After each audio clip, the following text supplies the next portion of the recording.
Very fortunate today. Our speaker knows more about economic growth than virtually anyone else in the world. With that, it's my great honor to introduce Philippe Aghion. Philippe Aghion is a professor at Collège de France and INSEAD, and a visiting professor at the London School of Economics. He received his PhD in economics from Harvard University in 1987 and held many positions at the world's leading economic institutions, including MIT, Oxford, University College London, and Harvard. Together with Peter Howitt, Philippe Aghion pioneered the Schumpeterian theory of growth, which places innovation, knowledge diffusion, and creative destruction at the center of economic development. The framework has profoundly shaped our understanding of growth, competition, property rights, and the role of government in supporting or hindering innovation and growth. His research had a deep impact not only on the economics profession, but also on the policy debates around the world in which he often participates. For his contribution to the theory of sustained growth through creative destruction, Philippe Aghion was awarded the 2025 Nobel Prize in Economics together with Peter Howitt and Joël Mokyr. We are especially proud that Philippe Aghion has been a member of CERGE-EI's Executive and Supervisory Committee from the very beginning, 35 years ago. As of today, I'm also happy to report that he is a doctor honoris causa at Charles University.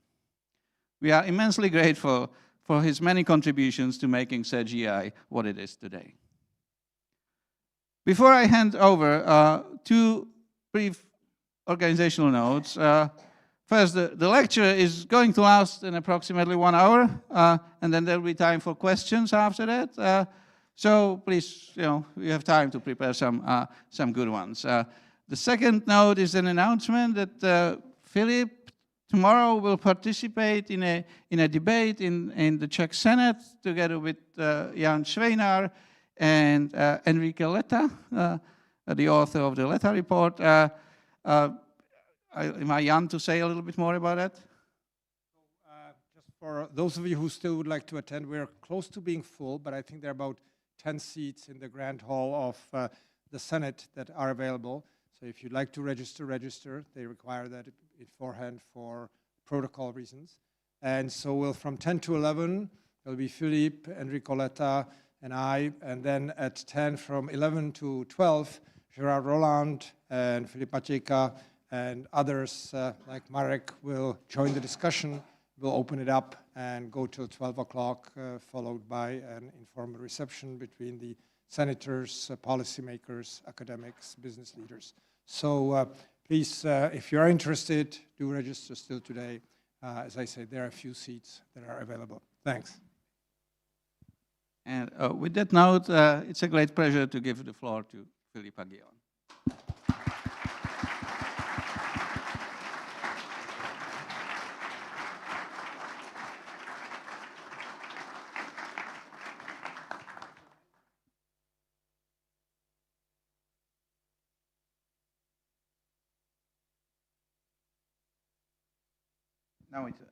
Now it's better now.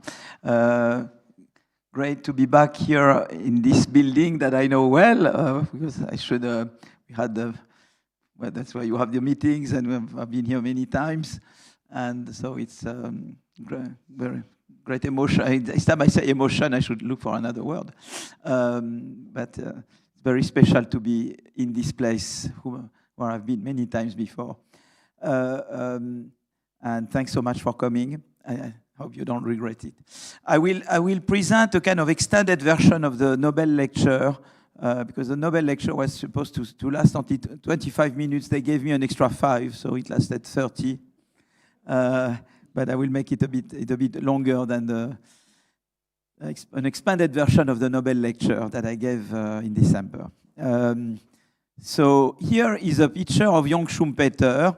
And Schumpeter is known to have coined the term creative destruction, to name the process whereby new innovation displace old technologies, new innovations make old technologies obsolete. For example, in Capitalism, Socialism, and Democracy, and other writings, he tried to explain a bit what he meant.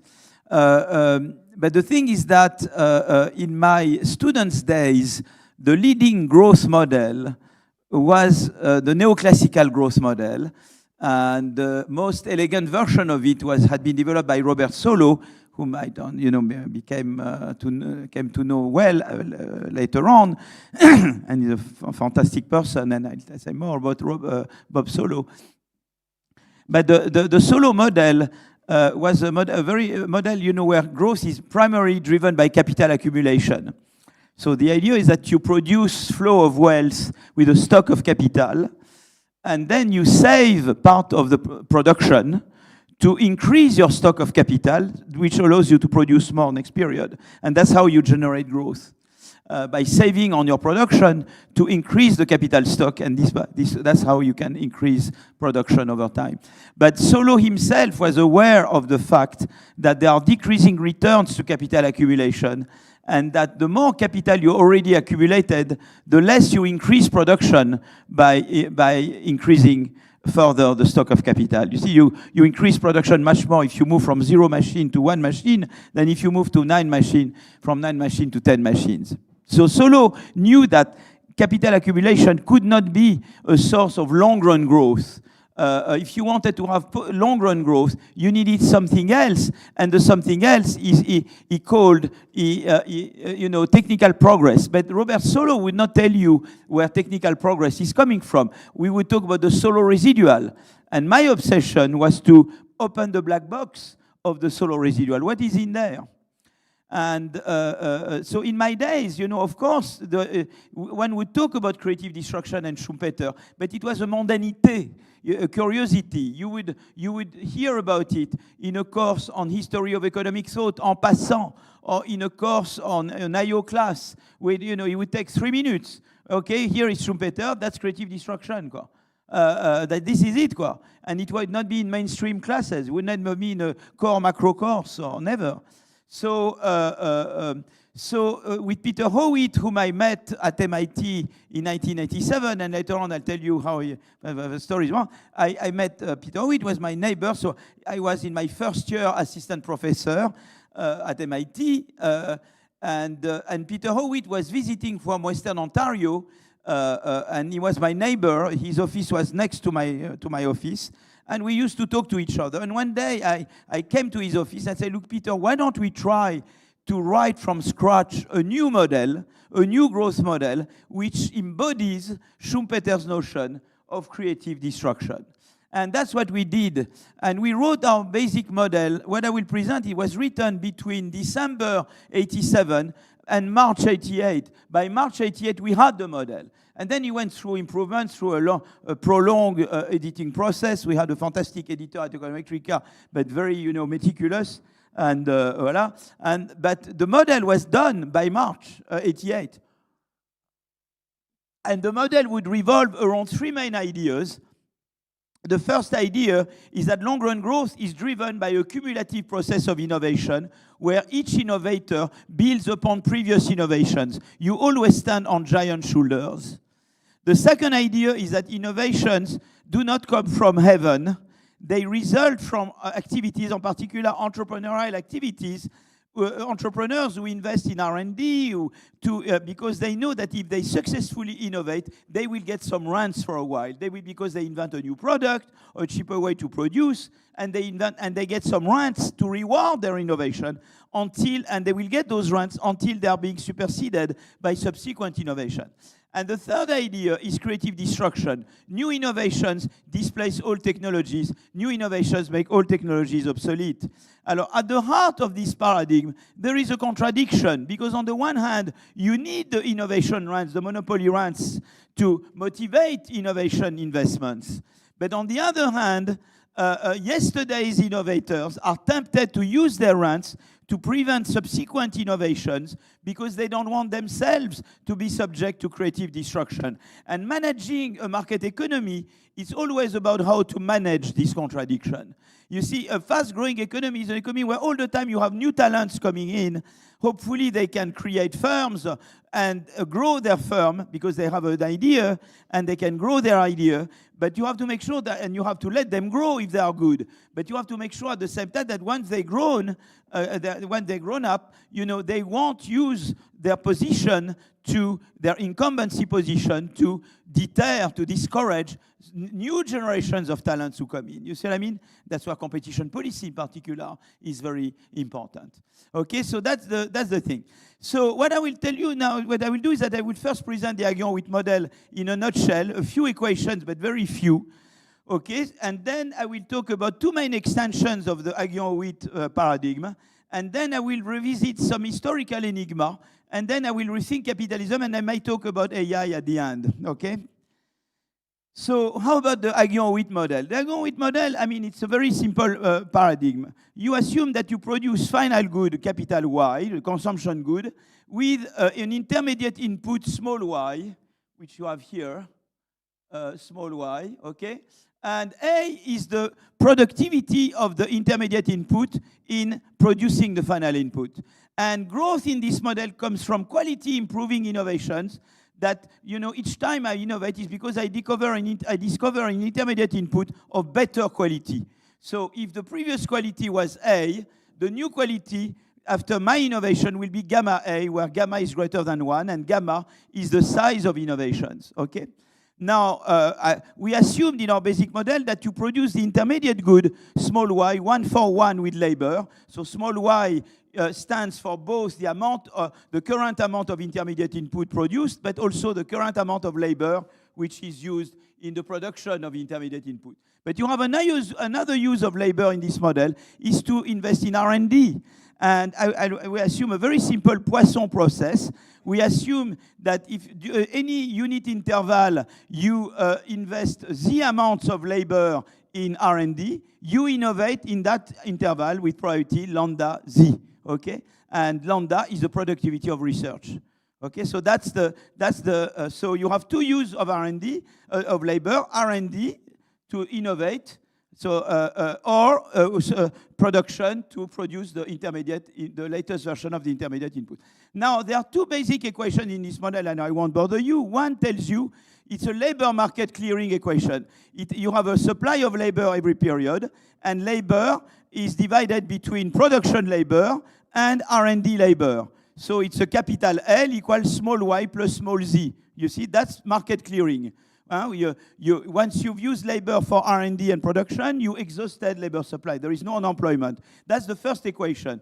The second equation is a research arbitrage equation, because people in this model are indifferent between working to produce small y or innovating. And so the second equation is what I call a research arbitrage equation, saying that you are indifferent to use your unit of labor to either produce and you get the wage, the current wage, or innovate, and with some probability you make the next innovation, and there is a value to that innovation.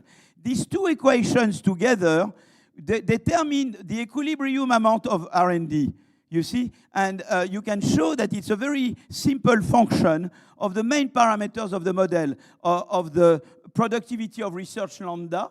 The higher lambda, the more you will invest in R&D. Of the size of innovation gamma, the bigger the size of innovation, the more you will invest in R&D in equilibrium.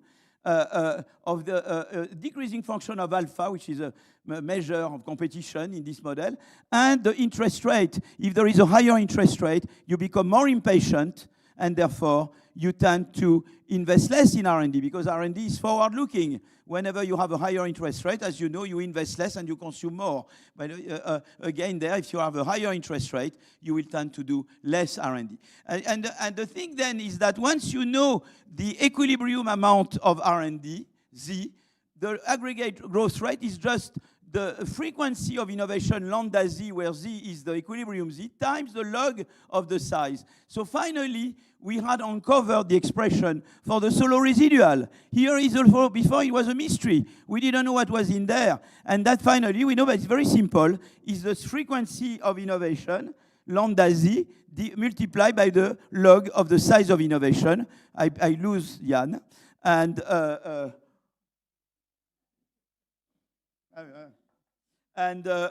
where z is the equilibrium z, okay?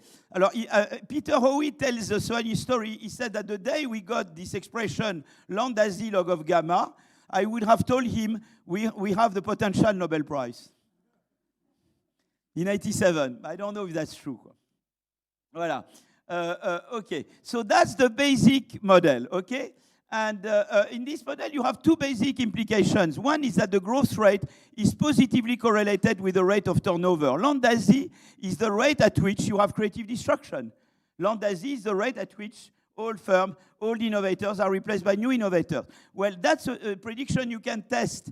There are cross-country or cross-county data, and cross-county US, cross-regions, and we know that wherever you have more turnover, you tend to have more productivity growth. It looks very stupid, but that's an immediate implication of this model that no other growth models prior to our model would predict, okay? And it's also about Europe versus the US.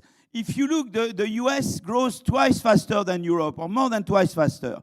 And in the US, if you look at the most innovating firms nowadays, they are, in the US, apart from Qualcomm, they are not the same as 25 years ago. If you look at the 5 most innovating firms in Europe, they are exactly the same as 25 years ago. There is more creative destruction in the US and more productivity growth in the US than there is in Europe. In Europe, we got stuck, as I mentioned this morning, we get stuck in mid-term, in mid-tech, not mid-term. You know what I have in mind with mid-term. I'm obsessed by the mid-terms, of course, like all of you. I love that. I love that the lapsus. We are stuck in mid-tech incremental innovation, whereas in the US, they move to breakthrough, and that's why the firms, the most innovating firms, are not the same. So those look very stupid, but those are very much into the world we are in. Okay, so now I would like to mention 2 main extensions of the Aghion-Howitt model, okay? A first extension is to introduce step-by-step innovation. And there I will talk about AD. Voilà, AD. AD is ahead of me, okay? You are the frontier innovator. But in the basic model, if I innovate, I do gamma times as well as you are, no matter how high your A is. So in the basic model, no matter how high you are, anybody from outside, if she or he innovates, will get gamma ahead of you. I will leapfrog you by gamma, no matter how high you are. And it's equally easy for me to leapfrog you, no matter how high you have been, okay? And that's the basic model. And in the basic, and because in fact, you already have a rent, and for you just increase your rent by innovating, whereas if I innovate, I go from 0 to having the rent. Of course, it's the outsiders that will innovate in that model, because who want most to innovate are the outsiders. They go from 0 to profit. You already have a profit. And no matter how high you are, I leapfrog you by the same extent, you see, by gamma. So in the basic Aghion-Howitt model, innovations, you always leapfrog the incumbent, and it's done by outsiders. It's always outsiders that leapfrog the incumbent. And that's not quite the way it works. So in fact, you see, in practice, you have an advantage to being ahead. In the basic model, you have 0 advantage of being ahead. And so now I want to think of a model where, Heidi, you are 10 steps ahead of me. And I need, each time I innovate, I will reduce the gap by 1 step. So I do 1, 1, 1, 1. I need to do 10 to catch up with you. And then the 11th time, I get ahead of you. So in a world like this, with step-by-step innovation, you have an incentive to innovate because you will increase the gap between you and me. You will make it harder for me to catch up with you. So if you, instead of assuming leapfrogging, you assume step-by-step innovation, you introduce an incentive for the incumbent to innovate further to make it harder to be caught up by the follower. You see what I mean? So you will have an escape competition effect for the incumbent. More competition will induce you to innovate more, to escape competition from me. And me, it will tend to discourage me from catching up with you. You will have these two effects, you see? And that's exactly the way it works in practice. You know, you are like a class, I imagine. You are all equally good. But suppose you have the top of the class, the AD of this class. And that's the blue curve, the firms that are close to the technological frontier in their sector. And you have the orange firm, more like me, I'm behind, those firms that are far below the technological frontier. And suppose you increase competition, you bring a very good element into the room. What will happen? All the headies of this room will work harder to remain the top of the class. Okay? If you are facing competition, you are the top, you want to remain the top. You work harder, you innovate more. That's why the firms close to the technological frontier, innovation reacts positively to competition. But those who are behind, they tend to be discouraged by competition. The laggards, those who are behind. And that's exactly what we observe in practice. Firms close to the technological frontier react positively to competition. Those who are far below, they react negatively. And a more developed economy is one where you have more blue firms compared to orange firms. So an implication of this is that the more developed the economy is, the more growth enhancing on average it is to have competition. If you are a very backward economy, no big deal if you don't have much competition. But it becomes increasingly problematic not to have competition if you are an economy with more blue firms. And if you look at the overall relationship between competition and growth, it's an inverted U. At low level of competition, it's the escape competition effect that dominates, and at high level of competition, it's the discouragement effect that dominates. Okay, so that's this, and this model. You know, there've been many extensions by Ufuk Aksigit, Ates, Daron, Acemoglu. Many people have Liu Mian Sufi. People use a lot this step-by-step innovation extension. Okay, so that's one of the big extensions, and you can talk about leaders and followers. Okay. Another extension is firm dynamics, and that has been developed by Clété and Kortum.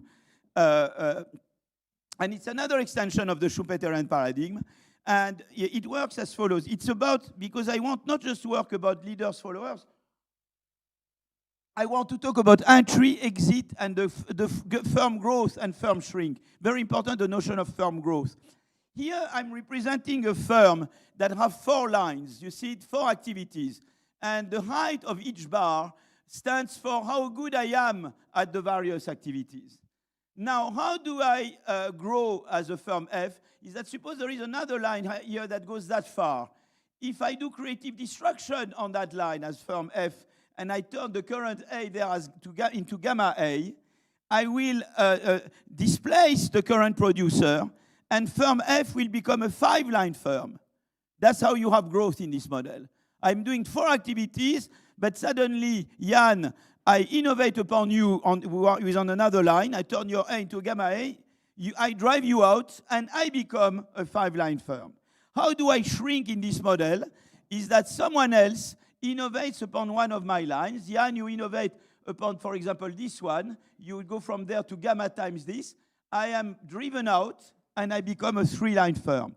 How do I enter in this model? I am nobody, and I innovate upon an existing line, and I become a 1-line firm. How do you exit in this model? You are a 1-line firm, you innovate upon me, and I disappear. Okay, so you see how you can, in fact, develop an enriched version of the Schumpeterian model with firm growth, firm shrinking, entry and exit, you see? And what's very interesting is that this extended model can account for a number of facts. First, the firm size distribution is highly skewed.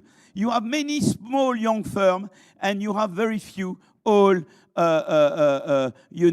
firms. Why? In the model I just described, you enter as a 1-line firm, and then, it will take a lot of good luck to get to be a large firm. That's why you have so many entrants and so few large firms. So this model right away accounts for the skewness of the firm size distribution, okay? another fact which is important, has been pointed out by my friends Pete Clino and Shang Tai-Sei, is that there tends to be a positive relationship between age and size. You started in the model as being a one-line firm, and then you may grow and shrink, but in expected terms, you have a positive relationship between age and size. Is exactly what they observe. Alors, you can see that the line is steeper. The relationship between age and size is steeper in the US, because in the US, when you are a very good innovator, you get venture capital, you get institutional investor, and you can grow, which means also that when you are not so good, you end up being taken over by someone better. So those who survive, there is a selection effect on top of the direct finance effect. You see that you see that if you survive, is that you might have been good enough that it was very difficult to take you over. So that's why you have a steep line in the US. You have Mexico here, and France is, I think, closer to Mexico. But I want France to get closer to US, okay? And Europe would be in between Mexico and US, okay? On India, I make always a bad joke, but I make blunders. But I don't know. Nobody from India? Anybody from India? No. Yeah, I won't make the joke. Is it true that when you run out of brothers-in-law or sisters-in-law, you stop growing the firm? Is it a bad joke? That's a bad joke. I won't make the joke. Well, in fact, I made it. That's the joke I would have made. But okay, good.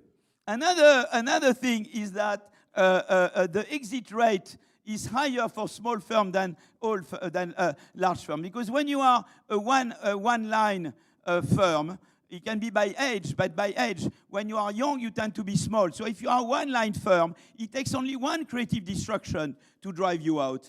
If you are an older, larger firm, it takes more than one creative destruction. And that's why the exit rate is higher for small than large. And that's another fact that this model can account for, okay?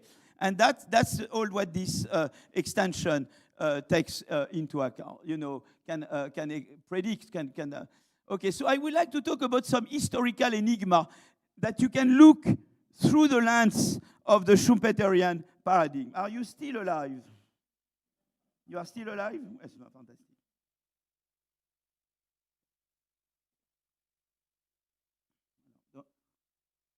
Okay, so I will talk first about the industrial takeoff.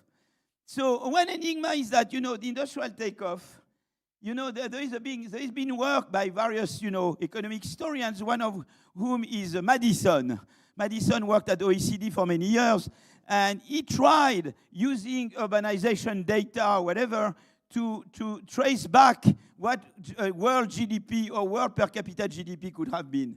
There have been, of course, episodes of growth. Venice had some growth episodes. Various places had growth episodes. But in fact, you see, nothing much happens on the growth front until 1820, and it happens in Europe. Alors, that's very depressing for me, because it means it's 210 years ago, not even, and it's less than 3 times my age. So that's quite depressing, yeah? Even though I'm only 20 years old. Would you believe it? Yeah. So it's a very recent phenomenon. And the big question has been, why in Europe, and why only 200 years ago? Why not in China? Even though China, they had big inventions done in China, I think it's long time ago, long before the year 1000. The compass, the wheel, I think was China. Many big inventions have been done in China, but it's not in China that the takeoff took place, okay? And it's in England, and then France, and then US, and other countries. Belgium, I know. Liège, I've been to Liège, Liège has a big history there. Okay, so there you can, my colleague Joël Mokir, who shared the prize with us, had a lot to say on that.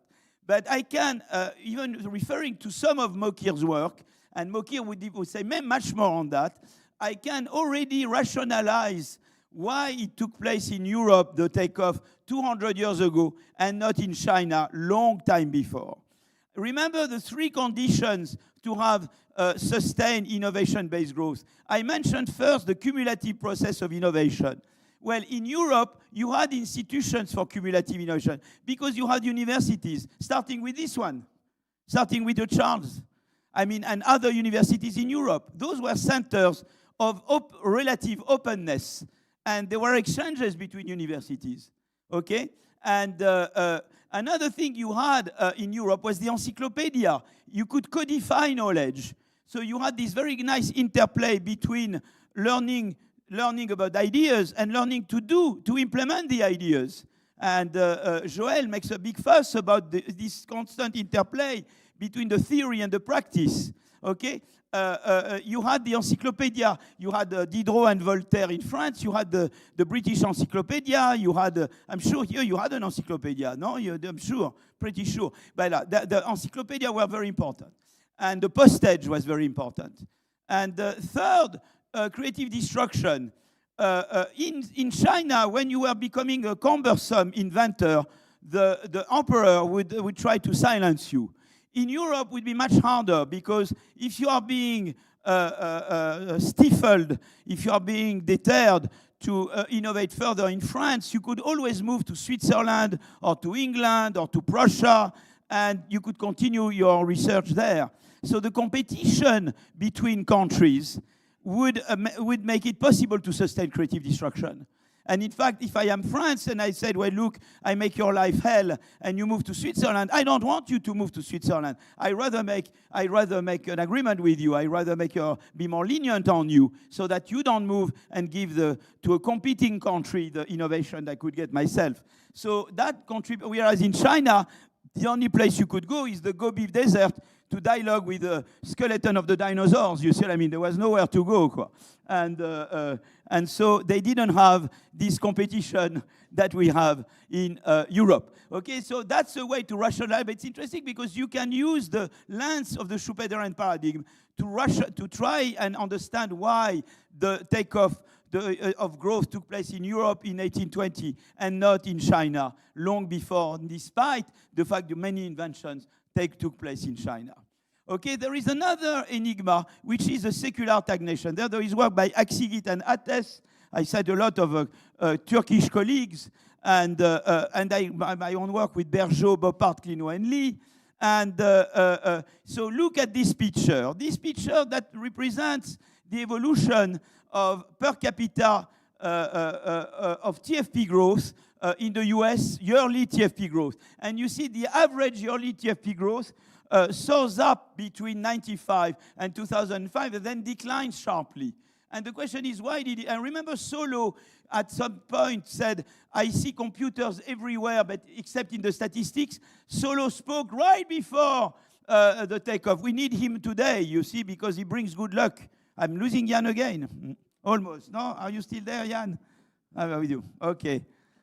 Okay, excellent. So why is it that you had this growth upsurge followed by growth decline, okay? And but what's very interesting is that at the same time as you had the growth upsurge, concentration, which means the share of sales and the share of employment accounted for by the 4 largest firms in the US, here in services, but it's also true in manufacturing, you can see an accelerated increase in concentration exactly at the time of the growth upsurge. And in fact, what happened is that, and if you look at the markups, the average markup in the US goes up, but not so much because within firm it goes up. The within firm markup is the blue.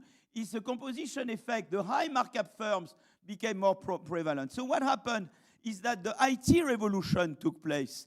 And the IT revolution was harnessed by a few firms, Google, Microsoft, Amazon, Walmart. They initially boosted growth in the US. But what happened is that because competition policy did not adapt to the revolution, they could expand unboundedly through merger and acquisition, increase the number of establishments. Nobody would tell them not to do it, and nobody would insist on data sharing. And they became big elephants, and they ended up discouraging entry of new firms. Exactly the Schumpeterian conundrum that I mentioned at the beginning. These firms, they carry the growth upsurge, and but the problem is that they became big and big and big, and they end up discouraging the entry of new firms. And you can see, for example, you see the number, the rising establishment per firm. Those who increase, forget about, of course, that the financial crisis, that's very special, but you should essentially do like this. Those who increase their number of the establishment the most are the large firms, not the small ones. That's what this graph tells you. The red curve is the rate at which you increase the establishments for firms that more than 10,000 employees. So it is these large superstar firms that increase the most their number of establishments, because there were no competition policy to tell them, don't do it, stop, okay? And the result of that was that if you look at the entry rate of all firms of all size in the US, you have a decline in new entry. You have a decline in new entry in the early 2000s, and that's why you had the growth decline. So it's very Schumpeterian. You had this IT revolution carried by a few firms. They grow large, and they grow so large that they end up discouraging entry of new firms. Another look of that is through the lens of the step-by-step model, and that's why I wanted to present it, the step-by-step innovation. And so what I presented was my work with Clino, Bergeau, Bopart, and Lee. But here is the Axigit-Attez view, which is complementary to ours. And what they said is that, in fact, what happened is that during the late 90s, early 2000s, you see the leaders didn't share data with the followers. And when you get back to Eddie and myself, Eddie is ahead of me. But if Eddie hides a lot of knowledge from me, it becomes harder for me to catch up with Eddie. And the gap between Eddie and me increases, in fact. And when you look at the average technology gap, you see here is a distribution of technology gap between leaders and followers across all sectors of the economy. You see that in the 1980s, it peaks at a low gap. You see, so you have many sectors where the gap is low, and fewer sectors where the gap is high. But you see that as you move from the 1980 to 2010, and particularly during this time, the gap increases between leaders and followers. AD gets ahead of me by more. And what happens is that the gap between leaders and followers has increased, which means that, of course, there is discouragement, so less lagging innovation, less entry also. And, of course, the rent, the markup, that, Eddie, you will realize is bigger because I'm less of a fringe for you, you see? And that also happened during that period. So you see, you have the two complementary views, the one with the more Clété-Kortum type, which was developed first, and this one more the step-by-step innovation. But both point to the same thing. You had a competition policy in the US that did not adapt to the IT revolution, and that's why you had the growth decline. You see, it's not so much that necessarily competition policy became worse just worse period, is that it did not adapt to the IT revolution, and that's why you had the growth decline. And both models are Schumpeterian, and they both point, but we're taking different complementary views on that. Now I get to the middle income trap. Okay, so middle income trap, let's talk about Soviet Union, okay? So in the 70s, I don't remember, you are too young. Few people have been through those years. But I remember that up to the 1970s, many people would say, well, it's true, the Soviet Union is not heaven. People don't seem to have fun, although it doesn't seem to be great fun every day. And I guess here as well. I don't know. But if you look at the per capita GDP growth in the Soviet Union, it was rising faster than in the US up to 1975. And then you see the Soviet Union growth tapers off in the Soviet Union. So that I call middle income trap. You start growing up to a certain point, and then you stop growing. You can't grow. Alors, why is that? That's very much a work I've done with my great friend Daron, and with my other great friend Fabrizio Zilibotti. And that's a paper I did with Daron, where I was smuggling Daron from. It's very funny because it's called Distance to Frontier. That's the title of the thing. And I smuggled Daron on the boundary between Canada and the US. And I managed to pass. I think it would be very hard to do today because it's more, Daron is a big piece. I mean, you don't smuggle Daron like this. I'm proud that I did. Well, anyway, I don't want to do about that. I'll talk about Distance to Frontier. So I try to wake you up a bit with the jokes. It works. Usually putting jokes, you see, it's a way, it's a teaching device. I recommend it, okay?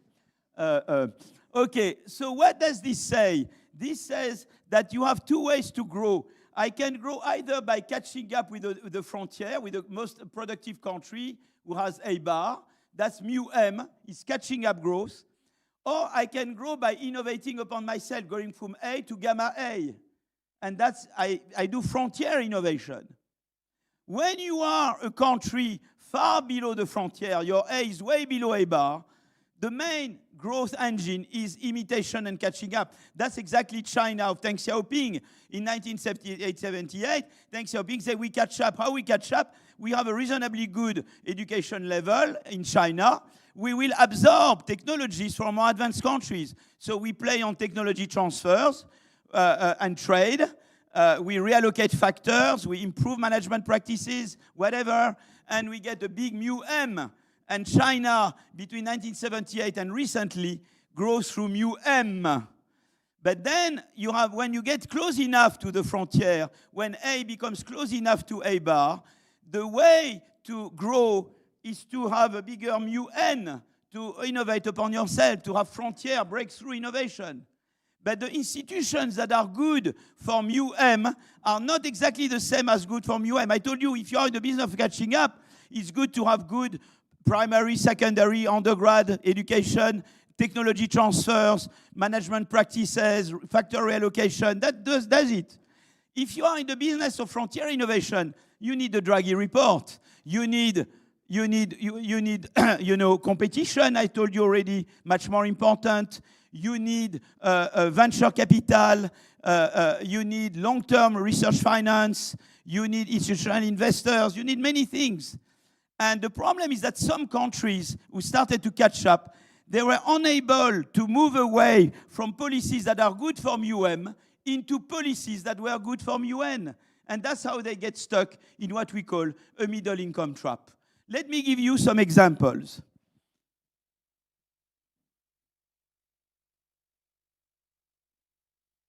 I love water. You know, I am fond of still water. It's a great invention.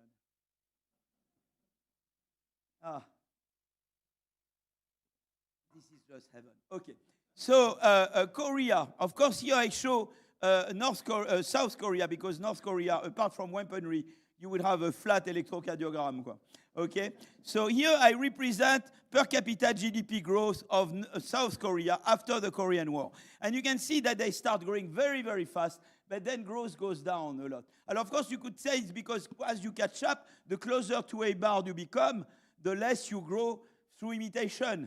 But what happened in Korea is that during the catching up phase, you had the emergence of large firms, the large conglomerates called the chaebols. Is there anybody from Korea here who would pronounce chaebols? How do you say? Chaebols? I'm not bad. I'm almost there. Huh? My Korean pronunciation is better than my English one. No, not hard. Okay, chaebols. So the thing is that you had the chaebol. Not only did the chaebols discourage the entry of non-chaebol firms, but they put pressure on the Korean government not to move towards policies that would be good for, in particular, competition, because they don't want the competition. You're a chaebol. No, I don't want competition. It's me. Nobody else. So no competition. And that's how Korea got stuck into a middle income trap. Very interestingly, the crisis of the late 90s weakened the power of the chaebols, and it made entry easier for the non-chaebols, and the Korean government was forced to agree to more competition. That's the work I've done with CERGE-EI. Okay, that's Korea. Now let's look at Japan. Anybody from Japan here? I had the ambassador this morning. He's not there. Bon, okay. So it's not a middle income, but the syndrome is the same. Japan, between World War II and the late 80s, early 90s, grows very fast. But again, it's a catching up growth to a large extent. During the catching up period of Japan, you had the emergence of large conglomerates. They call them keiretsus. The keiretsus not only discourage entry of non-keiretsus, but they also put pressure on the Japanese government to not implement policies that would favor trade, competition, etc. And that's the big reason why Japan is stuck in a no growth. Of course, they have a declining demography, but that's part of it too. I prevent entry of new migrants. I prevent entry of new firms. And that's how Japan is stuck.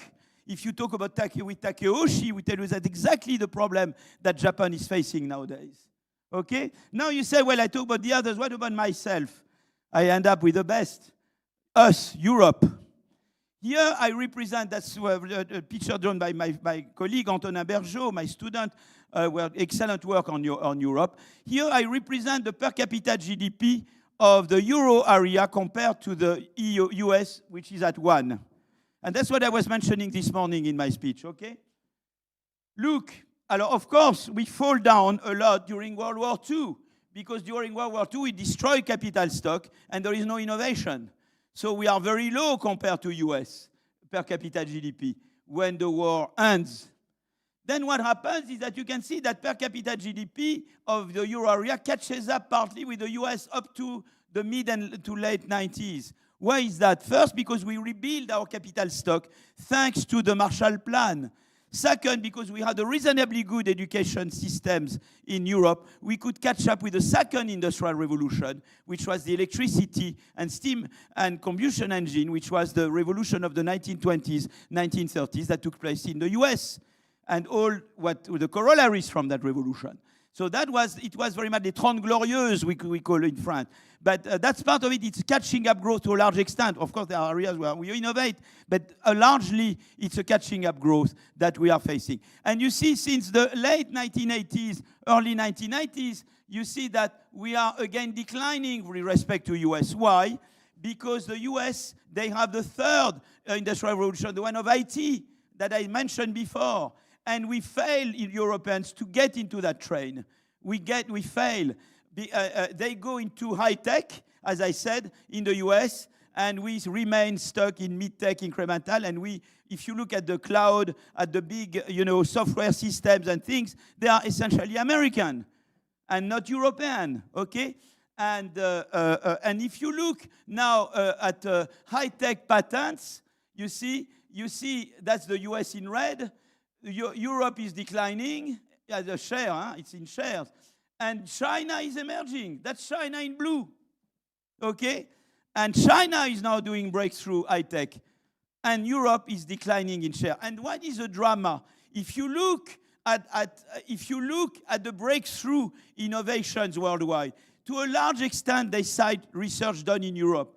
We do, despite the fact that research is underfunded in Europe, we manage to contribute enormously to breakthrough innovation, but they are done elsewhere, in the US or in China, and not in Europe. And that's the big challenge we are facing. That's where the Draghi report, that's where, all what I mentioned this morning and the necessary European wake up. So you see that ourselves, we are subject to the middle income trap syndrome, and we need to move into breakthrough innovation, okay?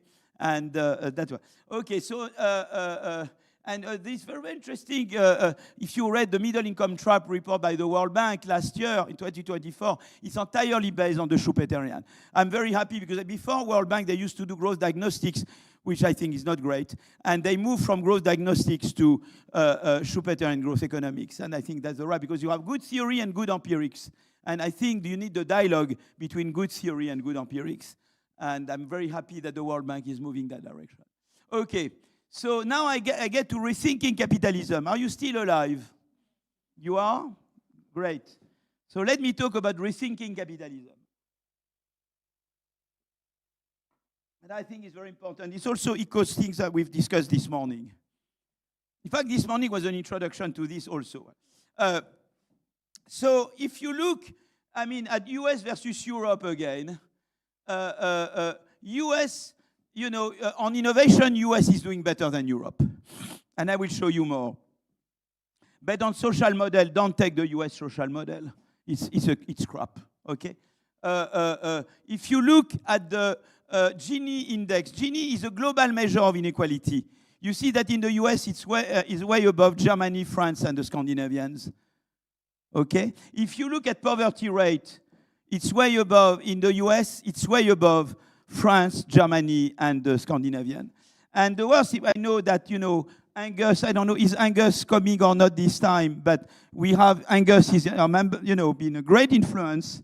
And Angus, I'm sure you've seen this graph. That's based on work that Anne Case and Angus Deaton have done together. And they look at the death of despair. I thought it's very important we spend time on this. The death of despair, it tells you the mortality rate of unskilled middle-aged. In the US, it has gone up sharply since the 2000s. But you see it in Germany and France, it's declining. Why is it going up a lot in the US? Because you had the fear of losing your job has gone up. And when you lose your job in the US, you lose, to a large extent, access to health services. You lose status. You start taking opioids, sleeping pills. You eat pizza like crazy. I love pizza, but you become like Monty Python, okay? And you die, okay? And that's what happens, quoi. And that's the US, okay? Now, when you look at innovation, I showed other measures of innovation in the US, but let me show another one, is the flow of triadic patents. It's the flow of patents that are cited, that are registered in the US Patent Office, the European Patent Office, and Japanese Patent Office. Those are important patents per million inhabitants. US is above everybody because they have a fantastic ecosystem that I mentioned this morning, okay? A market, capital market, product market, long-term research finance, venture capital, institutional investors, the DARPA, blah, blah, blah, all that they have, okay? But that's why they innovate more than we do, okay? And so what you would like is to combine the good side of the American model with the good side, which is to be innovative, with the good side of the European model, which is to be protective and inclusive. There are some of my friends believe it's an either or. If you choose to be more innovative, it has to be at the expense of being more protective and inclusive. If you choose to be more protective and inclusive, it has to be at the expense of it. I don't believe in that. I believe that there are at least 3 types of policies that can make you both more innovative and more inclusive. Let me talk about them. One is flex security on the labor market. In Denmark, when you lose your job up to a certain level of salary, you get 90% of your salary. The state retrains you and helps you find a new job. What happens in there? My colleague Alexandra Roulet, she looked at the impact on health of losing your job in Denmark, that which you can contrast with Case Deaton. She compares the evolution of the health of someone who loses her job, whose firm closes down, to the evolution of an identical worker in age, experience, and education in a firm that does not close down. It's a difference in difference. Before, after losing your job, between the worker that loses her job and the worker that doesn't. No effect of losing your job on the probability of purchasing antidepressant, anti-anxiety, or sleeping pills in Denmark. No effect of having a circulatory disease, and if I look at mortality, no effect on mortality. So, in fact, with the flex security, the Danes found a system that makes creative destruction work much better. Firms have some flexibility to hire and lay off, but also the system is such that you retrain workers and you help them find a new job, and they have job security. And that made Denmark more innovative because they could manage creative destruction better, but also more protective. And with AI, which destroy job and create job, more than ever, you will need flex security everywhere. I think we should all emulate the Danes on that. Okay, so that's one policy. Another policy is education. So here I represent the probability of innovating as a function of your parental income. And the left-hand side, the left panel is US on current data. The mid panel is US on historical data, and that's Finland on the right. And you see that you are more likely, much more likely to innovate if your parents are high income. I was very surprised that you would find this J-curve in Finland. Why? Because in Finland, education is free and very high quality. They have very good PISA tests in Finland, and you don't pay, it's free from kindergarten to PhD there. Why did they find a J-curve? And we try to dig, so with Ufuk Aksigit, Ari Aitinen, and Otto Toivanen, and we said, first, if you control for parental education, the curve flattens out a lot. It's not so much that the richer parents pay more because they don't have to pay, But they tend to be parents with more knowledge and more aspirations, which they transmit to their children. So if you control for parental education the relationship between your parents' income and your probability of becoming an inventor flattens out. But still, that was not the end of the enigma. I've said, well, you know, if the system is so good in Finland, why do you need parental input at all? It should not matter. And there came the answer. In Finland, they did a reform in 1970. It's in 1970 that the Finnish education system became broad-based, accessible to all. So here I compare the probability of inventing of someone who went to school after the reform of 1970 to someone who went to school before. And you see that the reform boosted the probability of inventing enormously for children whose parents are in this bracket. Not so much for parents, rich parents, but for those parents in this bracket, it boosted a lot. Why is it important, the Finnish reform? Because we have a lot of lost Einsteins and lost Marie Curie. That means we have many smart kids that are born to poor families that cannot give them knowledge and aspiration. If you do a reform like Finland in 1970 or like Portugal, anybody from Portugal here? Nuno Crato is my hero, okay? He did the same as in Finland, and the PISA test went up. You know, if you do that, you will become more innovative because you will have more potential people who can become innovators, but you become also more inclusive. So education of that kind is also a big reform that makes you more innovative and more inclusive. And the third one is competition. I told you about the decline in TFP growth in the US, and I told you we had a lot to do with superstar firms, Google, Microsoft, Amazon, who became so pervasive that they ended up discouraging entry of new firms. If you reform competition policy in the US, you say, look, before allowing a merger and acquisition, I look at the effect it will have on future innovation, and I say no if it has a negative effect.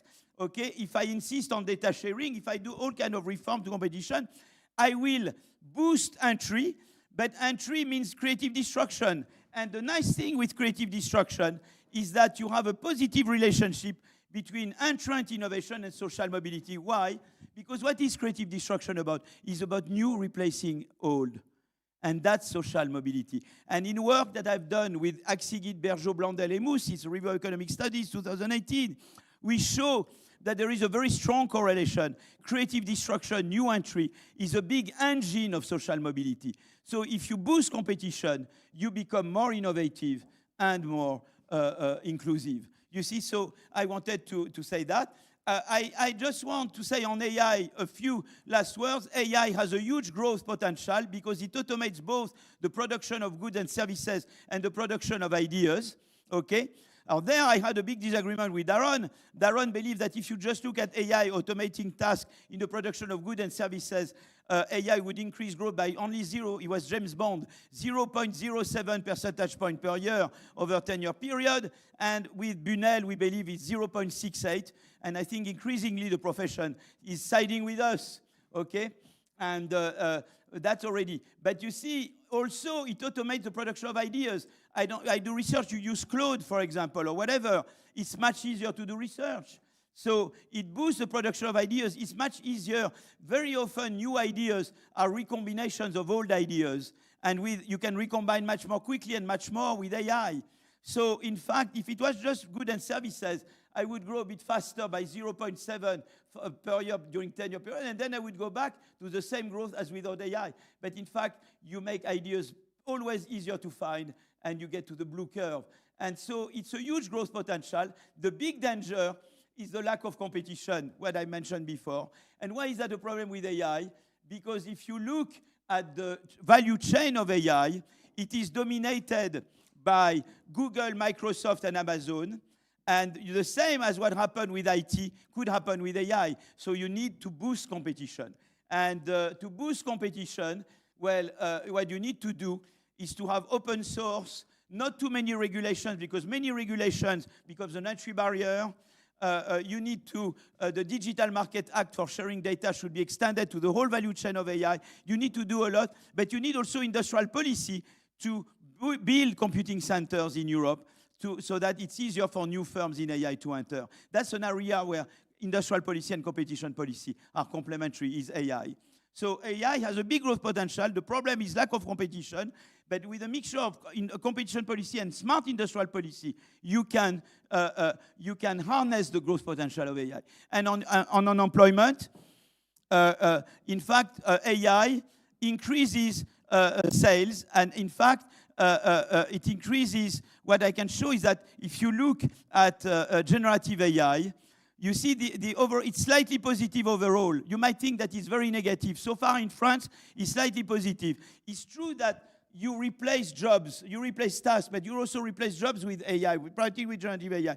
But there are two reasons why AI also creates new jobs. Firms that adopt AI become more productive, therefore more competitive. The world market demand for their products increases, and therefore they ask for more employment.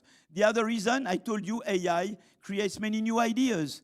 Many new ideas mean many new jobs. So the problem with AI, it will destroy jobs, but it will create jobs. You need to smooth out the transition from old to new jobs, and there, for that purpose, what you need is that you need good education system where you learn to learn at school.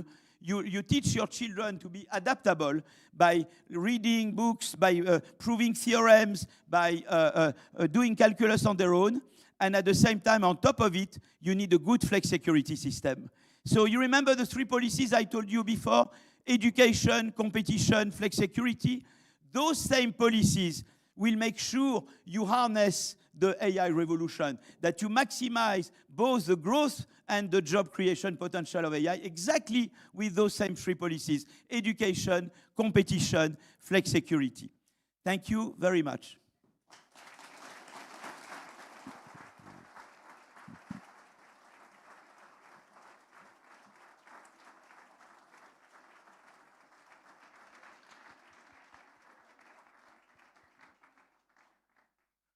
Thank you, Philippe, for a great lecture. We'll now open the floor for questions. If you have questions, we'll bring you a microphone. Please introduce yourself, state where you're from, and please be short.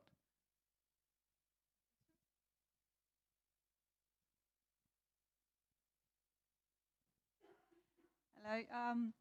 I think your theory is really optimistic, and it offers a lot of positive recommendations about how we can achieve growth in the current circumstances. What do you think about the future? Are you optimistic in the current environment of geopolitical risks? What are the biggest risks you think, both for the US and Europe? I would say I'm a cautious optimist. I think that the technology has enormous potential, but I always describe a technological revolution like a horse. The horse can take you to the wall, but the horse can also lead you wherever you want if you know how to steer the horse, to guide the horse. And it's the same. If you have the right institutions and policies, you can make the best of the AI revolution. If you don't have those, then you are in big trouble.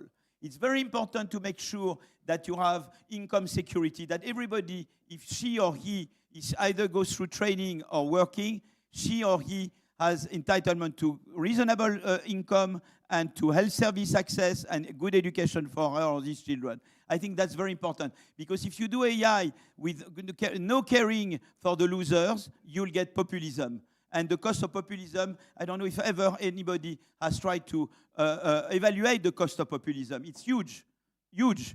And too rarely do policymakers take into account the cost of populism. So my feeling is that if you do the policies, education, flex security, AI, you will also need to enhance, jobs like plumber, like, manual jobs. But in Switzerland, they have a very good system where you can move from there to general education, back and forth. That's a very good system, apprenticeship. If you emphasize apprenticeship, soft skills, the fact that in firms you learn to interact with others, to take initiatives, we should also encourage firms that enhance the soft skills. If you play on the flex security, manual jobs, and like in apprenticeship, like in Switzerland, and the soft skills, I think there you maximize the job creation potential of AI, and for the growth, the competition and industrial policy. So my view is that I'm not very optimistic on institutions, but but the technology has potential. It's incumbent on us to put in place the right institutions. And that's where the work has to be done.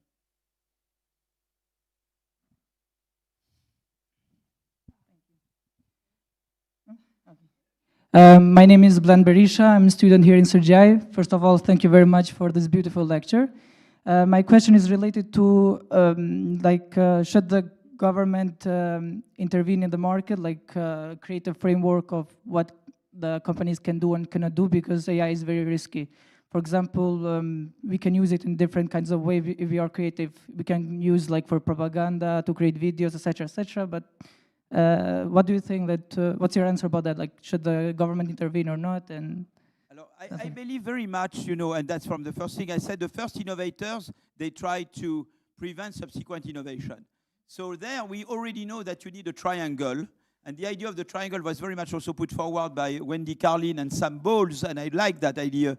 You need firms that innovate, you need a government that regulates, but intelligently, not over-regulate. France, for example, we have too many regulations. In France, everything is impossible. France is like the last socialist country in that respect. So you need some regulations. You need, and you need, for example, competition. Who will make competition? It's not the firms that will implement. It's the government who has to implement competition. Education, investments, government has a role to play. You can have private schools, but the government has to be at the heart. Flex security, government has to play a role. You cannot just have flex security between firms and employees alone. So there is a role for government, and there is a role for civil society to make sure that government delivers. So because typically incumbent firms are tempted to buy out government. We saw that in Korea, in Japan, in other countries. And it's very important to have media, unions, voters, civil society to make sure to minimize the scope for collusion between incumbent interests and government. So I very much believe in this triangle between firms that innovate, governments that should come with the right regulation, and civil society. Now, too many regulations will defeat you. For example, if we over-regulate AI will go to places which totally unregulated. Also, if we over-regulate AI, it's a barrier to entry to new firms, and you end up with only 2 big firms. So you have to regulate intelligently and not over-regulate, because then you shoot yourself in the feet. You defeat your own purpose.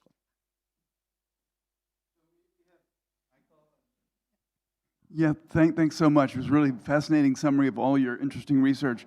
But if you're pressed, which reform would you do first? I mean, if I talk to Americans, and I'm an American, they talk about taxes, they talk about inequality being a good thing. Yeah. The reason we have these big firms is because that's where you make lots and lots of money. So do you allow this kind of inequality? Europeans don't want it? Yeah. Or do you want to have a social system that taxes those people? Or do you go in antitrust, increase competition? Take a stand on you've mentioned several things. I want to hear one thing. Yeah. So I think this is very important. I will tell you. First, I want to take my view on inequality. My obsession are the poor, not the rich. For example, in Sweden, Wallenberg is rich. I can live with Wallenberg. Why? Because they don't prevent new talents from coming in. And why they don't? Because competition is strictly regulated, okay? Because you have a reasonably redistributive tax system in Sweden. If you cheat on your tax, things go very wrong for you, okay? And you have very strict rules to finance political campaigns. So if you have good competition policy, strict rules to finance political campaigns, and reasonably progressive taxation system, already it makes it, and as a result, you have social mobility, which you have there. It's okay that you have rich people. I'm not against having rich. What I don't want is that the rich prevents new generations from coming. So in the US, for example, what bothers me is that when you are rich, you can finance political party unboundedly. Okay, that is not right, I think. You see what I mean? Or, I don't like when some very rich people are in the Oval Office playing with their children. That I think is very bad. So that's so my concern is social mobility, and that's where schooling, that's where, helping any talent to thrive and develop. I'm all for no children from poor backgrounds should have no chance to the same chance as others. So social mobility is my obsession. I, of course, believe in redistributive taxation. I'm a good social democrat, okay? Now, it's true that with IT, with AI, you will have some people who become billionaires almost overnight. And it was very interesting. Alors, the Zuckman, I will talk about this and the Zuckman tax. So what was very interesting is I met some venture capitalists in the Silicon Valley 4 weeks ago. And one of them, not at all left-wing, and one of them said, you know, it's still a problem. I'm becoming a billionaire. Okay, guy. Should my son or my daughter be billionaires? Maybe it's enough they are millionaires. You see, should they be billionaires? And there it would be good to have a system that, you know, either I put things in a foundation, okay, I put that back into the, or, you know, there should be inheritance tax. That was someone like this, you see what I mean? That, I think, is, I don't know if we should do that, but that, I think, is an interesting idea. Make sure, for example, finance tuitions of poor people, you know, people from poor background with the money from, okay, create a foundation to finance tuitions, or to make sure that, you know, there is funding for research or whatever, okay? And that might be a way. What the Zuckman tax, I have a problem. I love Zuckman. I'm having dinner at his place on Sunday, so I want to make sure, you know, and he's a good friend. Where I disagree with his tax is he's taxing unrealized wealth. You see, for example, I have a unicorn called Mistral in France. Mistral is valued at 12 billion euros, but it makes no cash flow so far. If I implement the Zuckman tax, Arthur Manch has to borrow in order to pay his tax, or to bring the state as a shareholder. But do you want the government to be shareholder of a small firm where competitors will, in fact, borrow to grow? And that's where then I will discourage unicorns. You do that, you make sure that France, you will only have cheese production and no AI. I love cheese, but I would like France to do something else than cheese. I want them to do also AI. That's why, you know, I say, Zuckman, I love you, Gabriel, but don't implement your tax. But it was interesting, the reaction of the venture capital. He said, you know, I'm billionaire. Should I have my son or my daughter be billionaire? I know there was someone in France who will not like what I say, and I respect this person, but that's a true issue. And I think we should encourage people to say, okay, you have a choice. Either you create foundations, and you do like Bill Gates did, or like Buffett or others, or there is a high inheritance tax. That, I think, would make sense. I don't know how to do this, but I think there is a true issue there. But it's not only taxation there. It's taxation, competition policy, and the rules to finance political campaign. In Sweden, Mona Sahlin, who is a politician, she had to resign because she was a minister, I think. She paid a Toblerone with the credit card of her company. And just for that, she had to resign. That's Sweden for you. So that's why they tolerate Wallenberg, you see. Yeah. So we have one more. Thank you. I'm Stepan Rajda. I'm a faculty member here at CERGE-EI. So I'm wondering about your view on public policy in terms of production of knowledge in the world of AI. So it's clear that AI allows you to be more innovative and recombine knowledge and all of that. But what we also need basic research, which usually relies on public funding. Now, initially AI might lower the efficiency of public funding in terms of allocating public funds to support science, because you can easily produce pseudo-papers which are refereed by AI and produced by AI and so on. So we have experienced in science a growing mass of semi-fraudulent research outside of the very top-notch research, but nevertheless it dilutes the pool of public funding.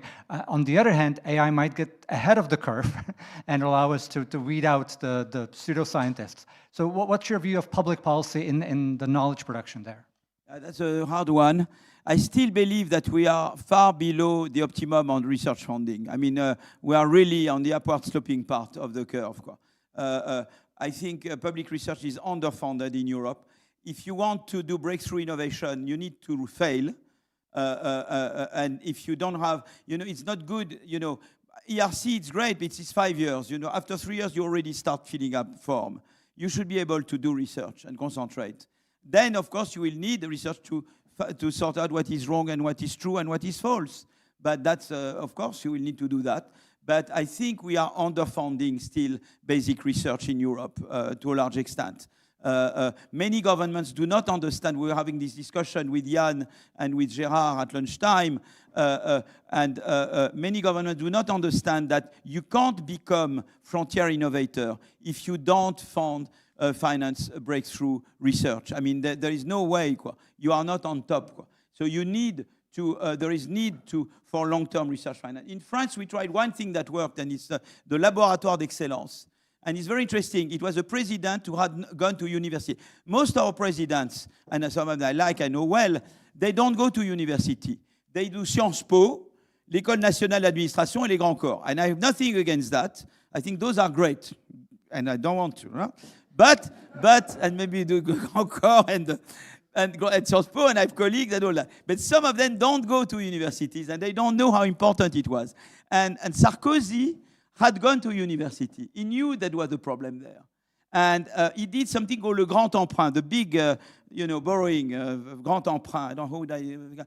And there were enormous lobbying for large firms to get the money of the grand emprunt. And he stand firm, and he said, no, this money will go for universities and to finance laboratoire d'excellence. So the great experience was the LabEx, Laboratoire d'Excellence. A very interesting study, again, by my friend Bergeau and co-authors, who found out that wherever you have a LabEx, it boosted breakthrough innovation in industries that were technologically and geographically close to the LabEx.